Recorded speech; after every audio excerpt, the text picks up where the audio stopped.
What is up, people? I hope you're doing great. I hope you're having a great day. Welcome to my channel. Welcome to another video. I hope you guys have had a great day, and I hope you're looking forward to this weekend's games. And yeah, man, welcome to the channel. And if you haven't done so, guys, please subscribe to the channel and please push the notification bell so that you can get notified each time I post a new video. And also, please push that thumbs up button to like the videos. That video also helps with the YouTube algorithm. And yeah, man, guys, I'd really appreciate if you continue to support the channel. I'd really appreciate that support, and please do continue to support the channel, guys. Now, obviously, welcome to another video. I'm making the video for the purposes of looking forward to the games that are going to be playing this weekend. We have some good games this weekend. And obviously, I'll start with the big one between Man United and Chelsea tomorrow.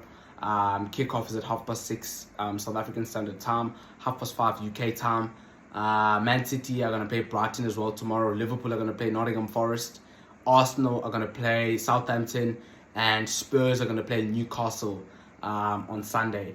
I'll just obviously start with the Chelsea game, guys. The Man United v Chelsea game. Big game. I think it's at the Bridge. And obviously, Graham Potter is at a good start to his Chelsea career. Unbeaten. I actually heard from a Chelsea fan that they've kept 5 clean sheets in a row, I think. Even though obviously their last clean sheet was in a draw, so that would have been disappointing for them because it was a 0-0 draw. But again, 5 clean sheets in a row, that's an impressive stat. And Graham Potter has won 5 of his 7 games so far as a Chelsea coach, and he's drawn the other 2, so he hasn't actually lost as a Chelsea coach. This is a big game for him because it's the first game against the Big Six that he's going to be playing. And actually, he's playing Man United, looking to beat them for a second time this season, because he did beat them on the opening day of the season when he was coaching Brighton, obviously. So, yeah, man, interesting game to look forward to. Obviously, Man United are coming off that victory against Tottenham, where they were brilliant, and they it was men against boys, and they really made Tottenham look average. Fred was brilliant on the day. Casemiro played really well. Rashford was a constant threat as an attacker, even though he didn't score. Obviously, Fernandes had a goal. Really good performance from him as well. So yeah, even Dalot had a good performance actually in that game. So yeah, man, Man United played really well against Tottenham. Chelsea obviously would have been disappointed against Brentford, so they're going to be looking to bounce back in this game. And Graham Potter is going to be looking to get that second win against Man United and get that first win for his team against the Big Six. So it's a really big game, and it's going to be really a fun watch. And I'm definitely going to be watching the game. In terms of team news, I think obviously if you have obviously been looking at the news, Sky Sports in particular, it was reported that Cristiano Ronaldo did not only just leave the pitch after that victory against Tottenham, he actually refused to get onto the pitch. Erik ten Hag wanted him to get onto the pitch as a substitute, and he refused to get onto the pitch. So obviously, that's really bad from his point of view and unprofessional. And obviously, it has been confirmed that he is out of the team, of the squad, basically. So he's not going to be part of the travelling squad to the Chelsea game. So he's not going to be part of the 22-man squad. And it's really looking increasingly likely that Ronaldo is probably not going to play for Man United again, because he's obviously disrespected the coach by refusing to get onto the football pitch. He's obviously disrespected the football club as well, and disrespected his teammates. And Erik ten Hag is really going to try and set the tone, and he's going to make sure that it doesn't go unpunished, because remember, you want to set a culture at a football club, so you don't want anyone to think that they're above everyone else, and you want everyone to be equal. So yeah, man, really unprofessional from Ronaldo. I can understand his frustration in terms of the fact that he's not playing, but you can't be unprofessional in that manner and refuse to get onto the football pitch when a coach is calling you upon, is calling you to or is requesting you to basically get onto the football pitch. It doesn't matter even if you're being substituted at the 90th minute, and no matter how disrespectful you feel that is towards you, you have to get onto that football pitch. You have to be professional. because you are employed by the football club and you get paid by the football club. So you can't refuse to play unless obviously you have an injury, of which Ronaldo never had an injury. So it was really unprofessional from him, to be perfectly honest. And yeah, man. And then I think Martial is still injured for Man United. And apart from Martial and Ronaldo, I think they pretty much have all of their players fit.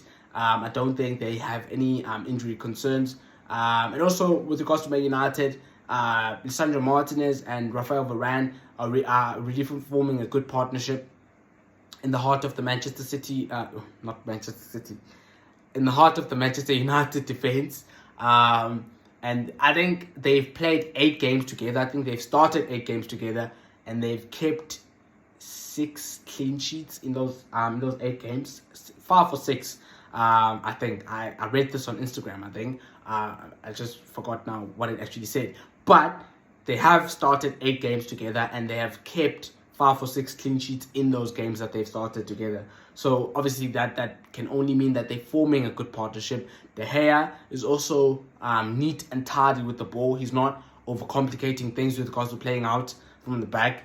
And he's getting rid of the ball when he needs to get rid of it, and he's passing it when it's not dangerous to do so. So yeah, man, Erik ten Hag really has Man United playing at a good level. Obviously, like, we shouldn't get carried away, because they did draw against Newcastle last week, and they were really lethargic in that game. But they did look brilliant against Spurs.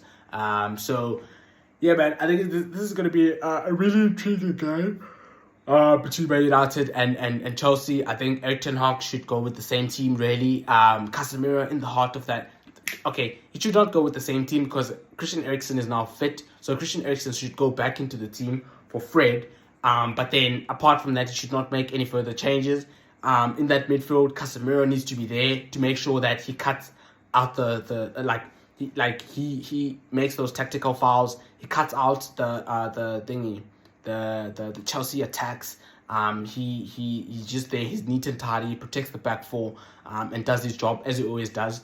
And then Christian Eriksen and Bruno Fernandes are going to be given the license to go forward. And then obviously there's going to be Rashford, Sancho, and Antony.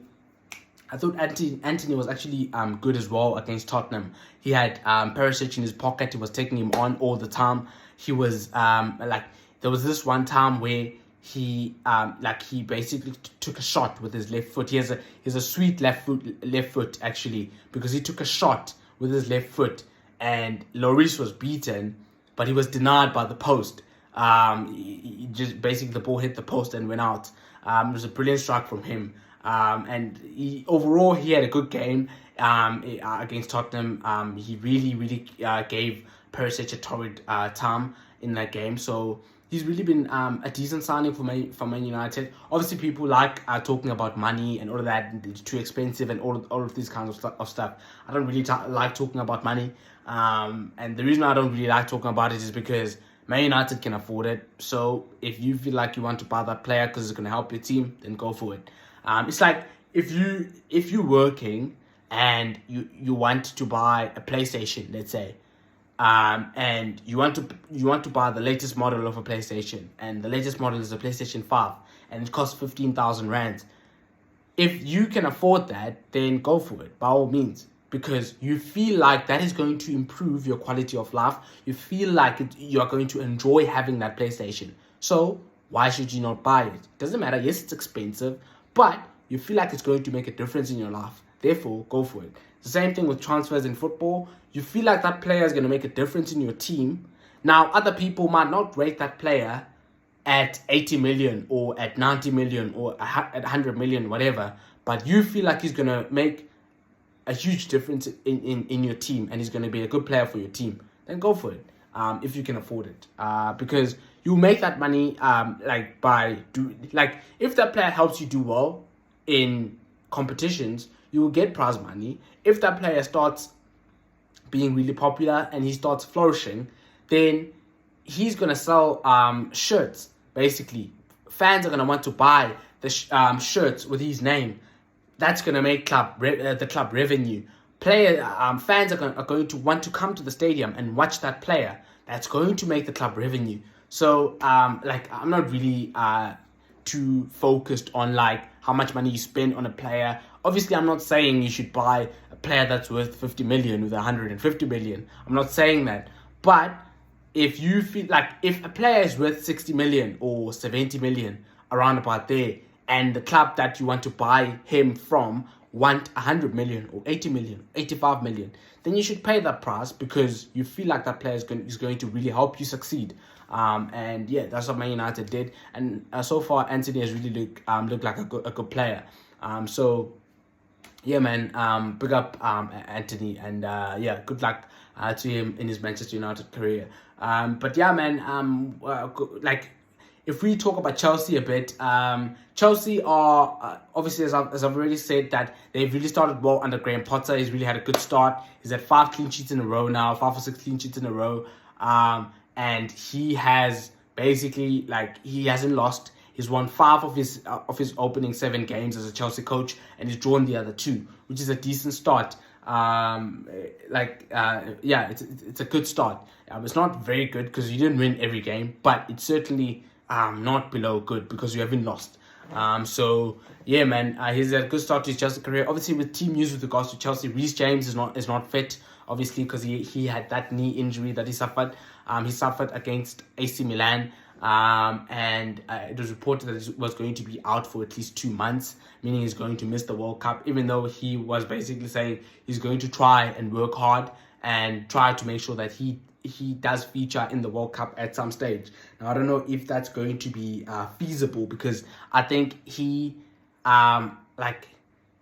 damaged his knee ligaments. Now, he did not damage them as in, like, they're not torn. So remember, like, with regards to knee ligaments, if they're torn, then you're going to be out for a minimum of 6 to 8 months. They're not torn, but they are damaged. So that's why the time, the recovery time was specified to be 2 months by the doctors. But he basically said he's going to try and work hard in his rehab to try and get back before the World Cup ends. Obviously, good luck to him for that. And then also, Wesley Fofana is injured. He suffered a knee injury as well, I think last week or 2 weeks back. No. Yeah, I think it was 2 weeks back. I think it was or last week. Was it last week? I think it was last week. I think it was in the Champions League against AC Milan where he suffered a knee injury. Yeah, I think it was against AC Milan in the Champions League. I think he's going to be out as well for like 6 weeks or something. And then, apart from those 2, in terms of Reece James and Wesley Fofana, I can't think of any news that I've heard with regards to injuries. So I don't think there are any other Chelsea players that are currently injured at the moment, apart from Wesley Fofana and Reece James. Yeah, and then obviously, touching on the Chelsea players, Kepa is playing really well. I think he's had a huge boost in confidence because the manager believes in him, and the manager is picking him consistently, like in the Champions League. Well, in all the games so far that Graham Potter has been in charge of, he's picked Kepa as his number 1. So that's going to give him a huge boost in confidence, and he's really playing well. He had a man of the match performance against Aston Villa last week, where Chelsea ended up winning 2-0. But in that first half, when Aston Villa were really playing well, he was man of the match for Chelsea, and he kept them in the game. Also had a brilliant performance against Brentford. He made some crucial saves against Brentford in that 0-0 draw earlier this week. So Kepa is really playing well at the moment. And I think it's the fact that Graham Potter has shown faith in him. Graham Potter has shown that he has confidence in him, and therefore he's basically kind of risen to the occasion, and he does not want to let the manager down. So that's why he's performing at a very high level. And also the fact that he's confident, because confidence plays a huge role, especially as a goalkeeper. Because if you're not confident, then you'll start making errors. You are more prone to making errors when you're not confident than you are when you are confident. So he's had that huge boost in confidence from the coach, and therefore he's now playing at a very high level. He's really he has a spring on his step, because the manager believes in him, and the shirt is his basically, and he's basically not going to be dropped by the coach because he's playing at a very high level, which is also kind of boosting his confidence. So big up Kepa, man. Really, really big him up. And he's really playing well at this moment in time. I'm happy for the guy because he's kind of like since like that incident in the Carabao Cup, I think it was in 2019 or 2020. I don't quite remember. I think it was 2019 in the final of the Carabao Cup when he basically kind of like disobeyed Maurizio Sarri's orders. Remember the Chelsea coach then was Maurizio Sarri, and he kind of like disobeyed his orders. It was in a Carabao Cup final against Manchester City, and I think he had a slight knock. I think Kepa had a slight knock, and Sarri was basically calling for him to be substituted, and Kepa like refused to basically get off the pitch. That's kind of disrespectful to the coach, obviously. So yeah, man, since then it's kind of been like a torrid time for him at Chelsea, and he started making like a few errors, and then Frank Lampard came to the club, and after he came, he basically kind of like said, I'm not having him as my number one. And he kept playing him, but he kept on making errors. And then after Mendy was bought by Chelsea, he basically made him his number one. And Tuchel came in and he also made Mendy his number one. So he's kind of been a number two since then. But now he has a coach in Graham Potter who really believes in him. And that's why he's really playing at a high level. And then obviously the other Chelsea players that are really playing well, like Aubameyang has scored a few goals. Broja has scored a goal since Graham Potter has arrived and is really playing well as well. Conor Gallagher has been playing well under Graham Potter as well. And then yeah, man, I think the slight worry I would have for Chelsea is in that midfield, in that they don't have a recognized holding midfielder because Kante is injured, obviously, and I think he's out until the World Cup. I think he had a hamstring injury that he suffered on the opening day of the season, but then I think he's re-aggravated his injury and he's now going to be out for 2 months, because I did see that he's going to miss the World Cup as well as being out for Chelsea, obviously. So I think if there's one area where Chelsea could possibly struggle in the game, is the area where Kante usually operates as that holding midfielder and kind of like acting as that destroyer who kind of like cleans up after the other players and like he brings that energy in midfield. So I think like Man United could take advantage of that. Like the likes of Bruno Fernandes, the likes of Christian Eriksen, who like to play in pockets of spaces, could get those pockets of spaces, because Chelsea are going to be playing probably Jorginho and Kovacic in midfield, and both those guys are good technical players, but they don't really have that defensive awareness and that defensive nous that Kante has. So I think that's an area possibly where Chelsea could struggle. So yeah, I think it's going to be an interesting battle in that midfield between Chelsea and United. And yeah, man, I think it's going to be a really intriguing game. Man United have had good results against the Big Six so far, barring Manchester City, because they beat Arsenal, they beat Liverpool, they've beaten Tottenham now. So they've really been playing well against the Big Six clubs. So I think it's going to be a fascinating game tomorrow. And I think, I don't think the fact that it's at Stamford Bridge should be a huge factor in terms of making Chelsea favourites, because I think Chelsea haven't actually beaten Man United at Stamford Bridge since 2017. So I think even that factor, like I can't really say Chelsea should be favourites because they're playing at Stamford Bridge, because history would suggest otherwise. And I feel like Man United have really played well against the Big Six, and I think with the squad of players that they have, especially the fact that Chelsea are missing Kante at the moment, and they don't have that kind of like player that is a recognized defensive midfielder who can clean up and make sure that he protects the back four or the back three. I think Chelsea could get done by Man United, if I'm being perfectly honest, because Man United have really played well against the Big Six clubs, barring Manchester City, and they've played well overall since like those two games on the opening day of the season, when they lost against Brentford and when they lost against Brighton. So I think it's going to be a fascinating game between Chelsea and Man United. I'm actually going to go for a Man United win. I'm going to go for a 2-1 Man United win. I think Man United are playing really well. I was really impressed with when I watched them against Tottenham midweek. I know Tottenham were really bad, but I was really impressed by Man United, and at times Man United made Spurs look bad. So I'm gonna go for a 2-1 Man United win. I'm gonna go for a narrow 2-1 Man United win, and then moving on to the other games, guys. I'll start with the early kickoff between Liverpool and Nottingham Forest. Obviously Liverpool they have won 3 games in a row now. They won against Rangers 7-1, I think. They won against City 1-0, and they won against West Ham 1-0. So they've won 3 games in a row now. So confidence should be high because they've had a good results. Not a good results. I mean, I don't know where I got that from, but they've had good results in their last thingy. They've had good results in their last 3 games, and they would have taken a lot of confidence from that Man City game, beating Man City, who are obviously unbeaten so far this season. Who were unbeaten at that time when they were playing Liverpool. In the season, they've obviously lost against Liverpool, so they're no longer unbeaten now.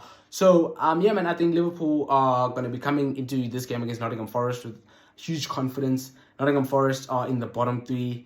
They don't we can't really. I mean, in the games I've watched Nottingham Forest, I watched them against Man City when we beat them 6-0, I think, or 5-0.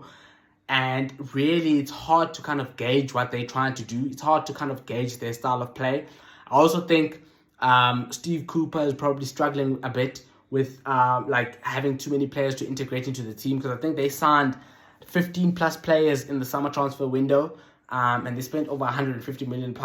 Now, it's all well and good spending money on players, but when you spend money on players and you buy lots of players, it now becomes very difficult for the coach to kind of integrate all those players into the team. And it's better when you've signed those players before preseason starts, so that they can all be integrated into the team at the same time.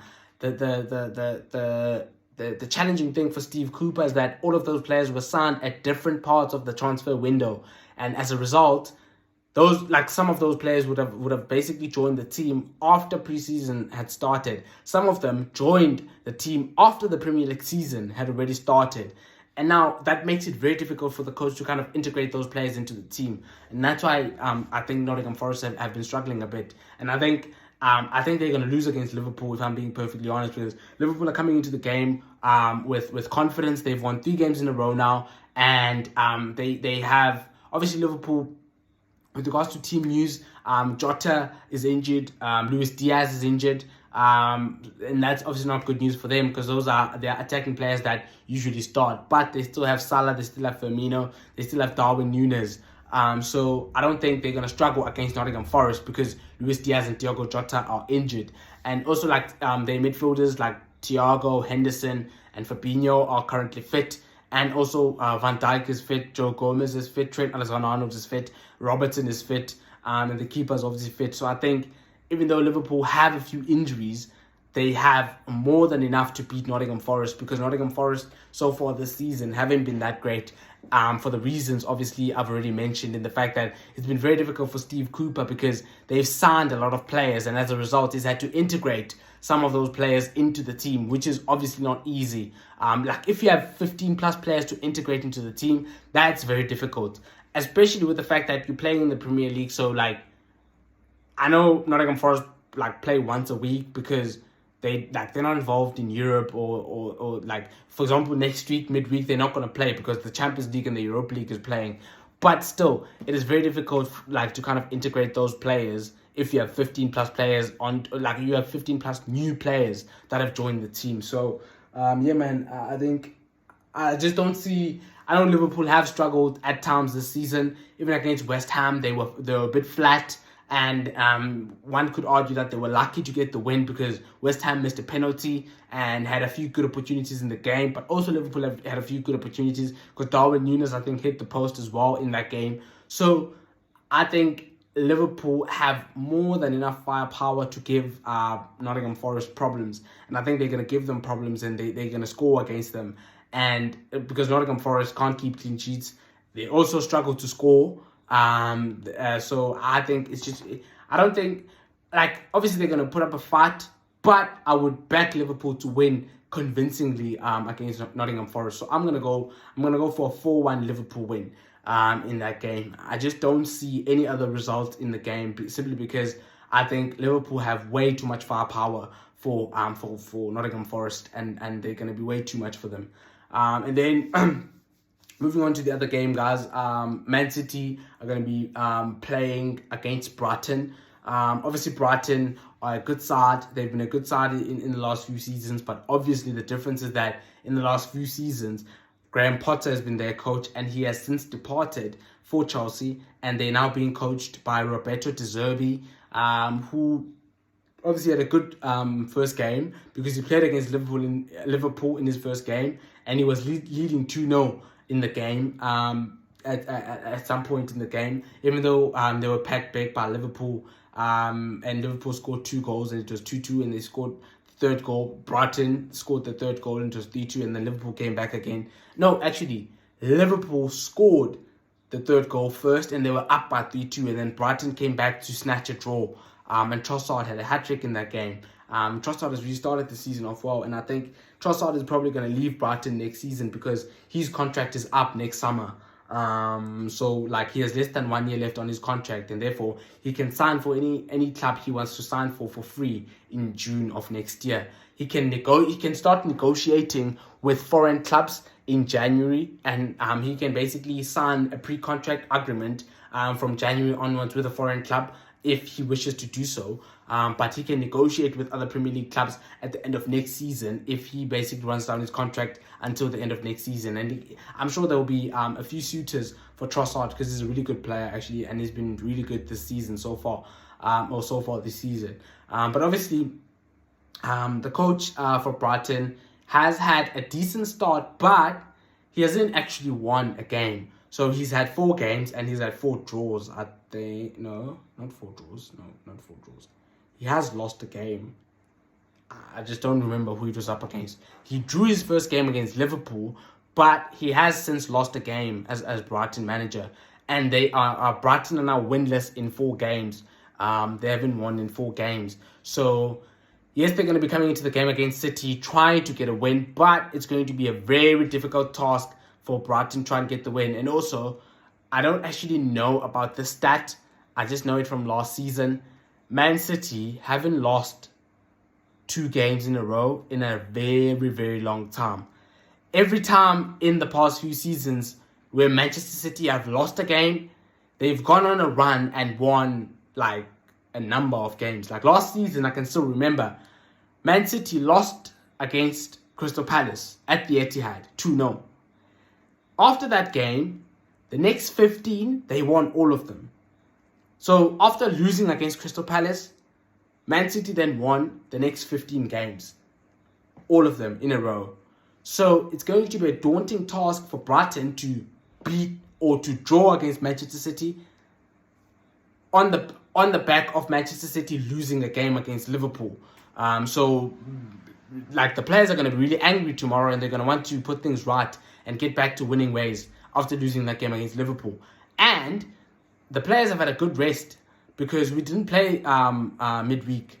And I think Brighton did play midweek, because there were Premier League games were playing this midweek, not Champions League games. So Brighton did play midweek, and we didn't play. So we've had a rest. The last time we played was Sunday against Liverpool.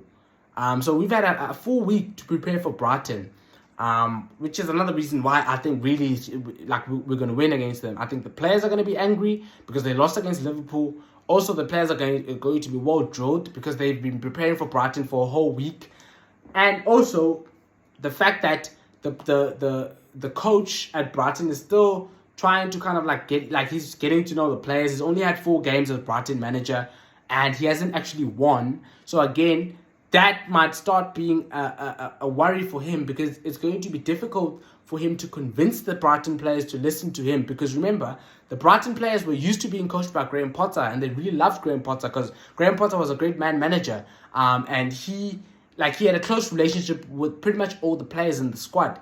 So now he's gone, and there's a new coach. So it's going to be very difficult for that coach, Roberto De Zerbi, that being, to kind of build those relationships with the Brighton players. So I think for all those reasons and the fact that the players are really going to be angry, I think we're going to win against Brighton tomorrow.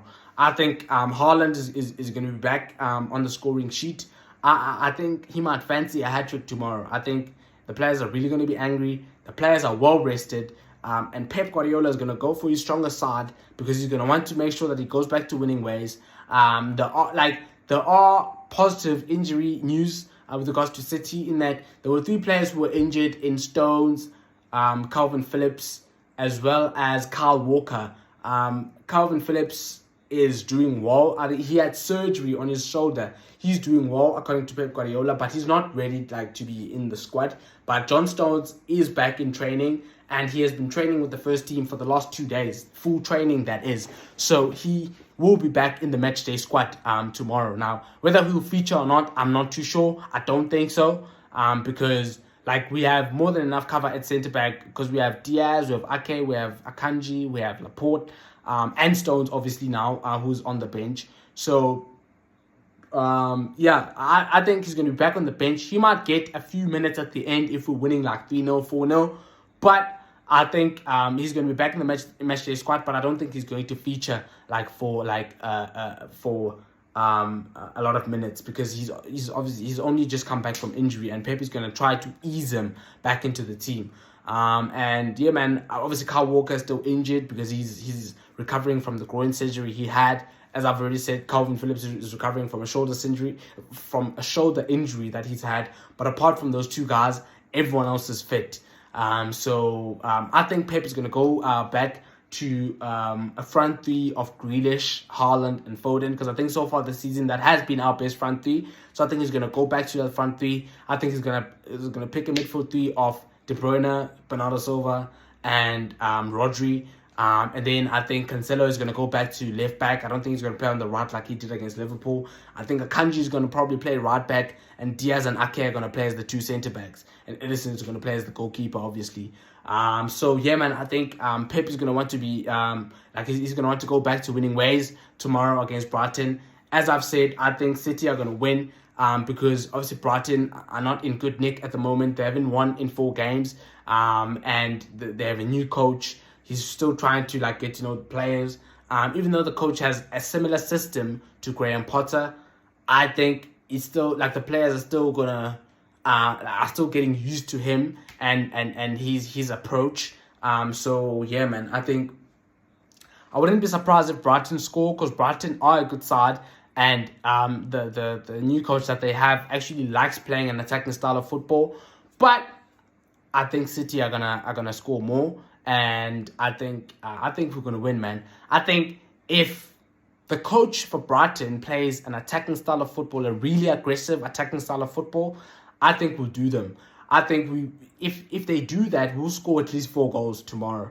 But if they are conservative and they kind of attack in spells and sit back at times, I think they will keep the scoreline respectable, but we'll beat them still. I think Danny Welbeck could give us a few problems because he's really good in his hold-up play and kind of getting the ball and making sure he holds it up and feeds the wingers or the midfielders. And I think Brighton are a good side, actually. I actually rate Brighton. I'm not saying Brighton are a poor side. I just think with the factors I've mentioned with regards to City being angry after losing to Liverpool, with the players having a full week to rest and a full week to prepare for Brighton, I just think it's going to be too much of a task for Brighton for them to even get a point against City.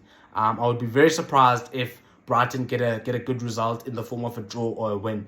I don't think that's going to happen because as I've said, City, every time City lose a game, they come back with a vengeance and they come back really angry.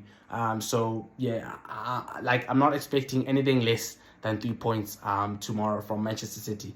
So with that being said, I'm going to go for a 4-0 City win. And then the other game, obviously, guys, is between Arsenal and Southampton. Obviously, Arsenal have had a great start to the season. They're top of the league. They have 27 points from a possible 30. They've won 9 of their opening 10 games. They've only lost against Man United. A game, really, you could argue they actually should have won because they were much better than Man United in that game. Arteta was just naive in his tactics right at the very end, in that he went all gung-ho and he tried to like attack while forgetting about defending, and Man United just took advantage in the counter-attack or on the counter-attack and punished Arsenal and ended up beating them. But I think Arsenal have had a really good start to the season so far. Southampton have had a bad start. They are currently in the bottom 5. Obviously, Southampton have kind of changed their approach in the sense that they are putting their faith in youth players. They're trying to change their approach, and they brought in a lot of youth players this season. Obviously, when you put your faith in young players, it's really always a difficult task, because youth players make mistakes at times. Sometimes they are naive because they have no experience. So, yes, you're going to get grit, you're going to get determination from them, but you're also going to get inconsistency because they are young players and they're still growing and they're still getting used to being professionals. So, yeah, man, I think Southampton have had a less than convincing start to the season. I heard earlier today that Kyle Walker-Peters is out with a hamstring injury. Kyle Walker-Peters has been a really good player for them, and they're going to miss him down that right-hand side. I think Arsenal could exploit whoever is going to play there instead of him. And as I've said, Arsenal have had a brilliant start to the season, won 9 of their opening 10 games, their best start ever in a Premier League season. Granit Xhaka is really playing well as an attacking midfielder. He's really showing his quality. Is now it doesn't seem like he's prone to getting red cards because he's not being asked to defend, but he's being asked to attack. His quality on the ball is really showing. Saka is in good form. Martinelli is in brilliant form. I've really been impressed with Martinelli so far this season. Gabriel Jesus has been a good signing for them. Zinchenko has been a good signing, but I think he's still injured at this moment in time. I think he's suffering from a muscular injury. But Tomiyasu has been really good as well as a deputy. Ben White has really played well. Saliba has played well. Gabriel is the only one really who's kind of been playing he's been a bit dodgy. If you're being perfectly honest, he's given away a few penalties. And he's when he's being put under pressure, he just doesn't look comfortable at times.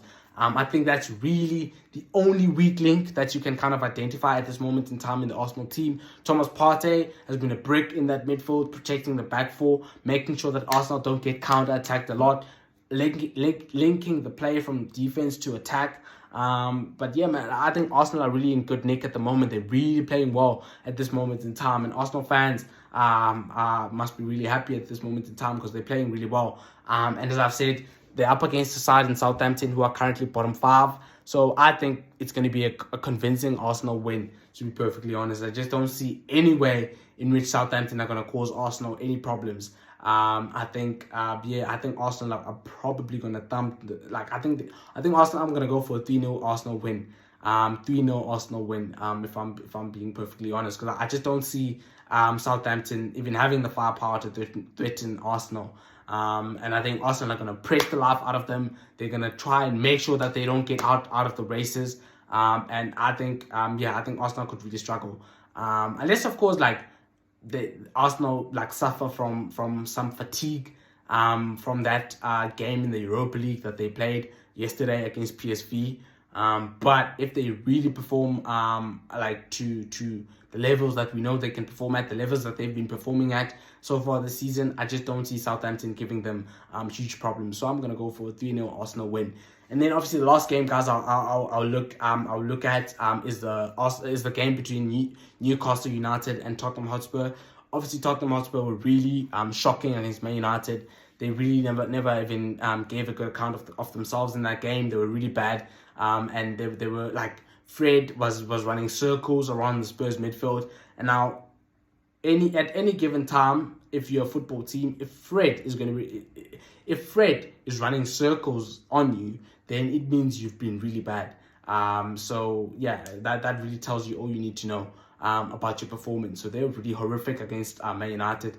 Never offered anything. Never deserved to win that game. Fully deserved to lose. And you could say that they were lucky not to lose by more than 2 goals, because Lloris was, you could argue, was like man of the match in that game, because he was making save after save after save after save and bailing them out.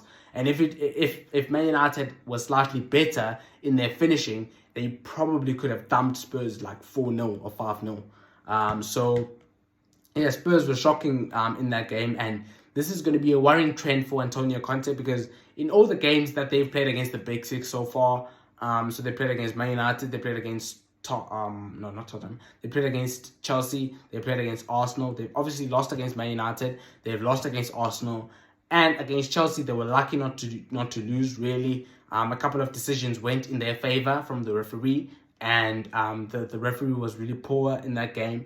And they were lucky to get a draw at Stamford Bridge against Chelsea. So yeah, man, I think obviously they're gonna want to get back to winning ways, but playing against Newcastle is never easy. Newcastle are a really good side, and like they are. I think the only positive thing for Spurs is that they're not playing away, but they're playing They're playing at Newcastle. So it might be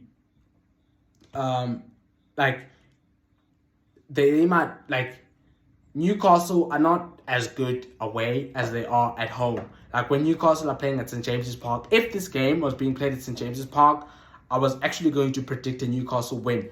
But because it's being played at the Tottenham Hotspur Stadium, I think I'm leaning towards a draw, because I'm not aware of any injuries that Newcastle have apart from Alexander Isak. I'm not sure if Callum Wilson is fit.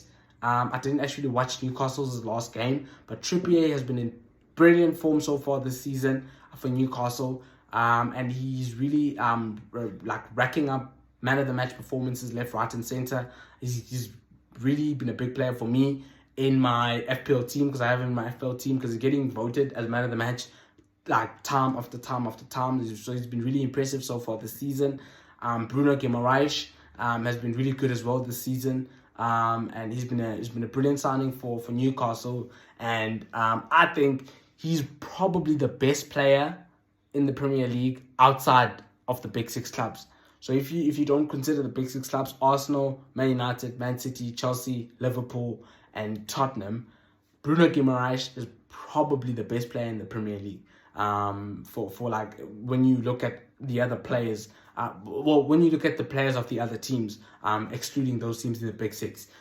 So yeah, man, I've really been impressed with the guy, Bruno Guimaraes. He's really he takes every game he plays in by the scruff of the neck, and there's not many games where he comes out where he doesn't come out on top in the midfield battle. So yeah, man, I think it's really it's going to be really an intriguing game between Spurs and Newcastle, and I think Spurs obviously are going to want to get back to winning ways, because they are obviously not They've obviously they're coming off a disappointing result against Man United. But I think it's going to be a very, very, very difficult game for them against Newcastle, especially with when you look at the performances of Tottenham as a whole so far this season. You can't really find too many performances where they were really brilliant.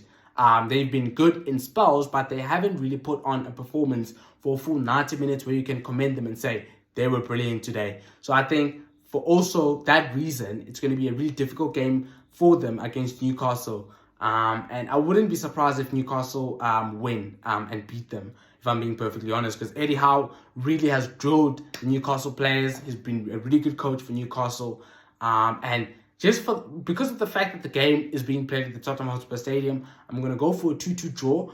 But I will not be surprised if Newcastle manage to beat Tottenham, because Newcastle are a side that looks like they know what they're doing, and Tottenham, in a lot of games this season, have been a side that haven't looked like they know what they're doing.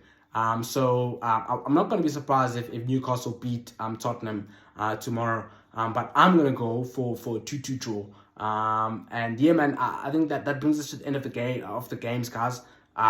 With regards to this weekend, I've mentioned Tottenham, Arsenal, Chelsea, Man United, Liverpool, and City. If you have any comments, guys, you can comment in the comment section down below. And also, if you haven't done so, guys, please subscribe to the channel. I'd really appreciate that support. And also, please push the thumbs up button to like the videos, because that really helps the YouTube algorithm, guys. I'd really appreciate that. And also, please push that notification bell so that you can get notified each time I post a new video. And yeah, man, guys, enjoy the games tomorrow. Enjoy your weekend. Be safe. Have fun. Yeah, man.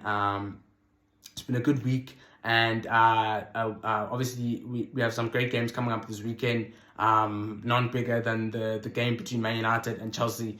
But yeah, guys, have a good one, and have a great evening. Sleep well, and I appreciate you guys supporting the channel. Thank you for watching the video. Thank you for popping up in the channel. I'm Lukani Suchikela, and please, guys, continue to support the channel. And yeah, man. Have a great evening, guys, and thank you for watching the video.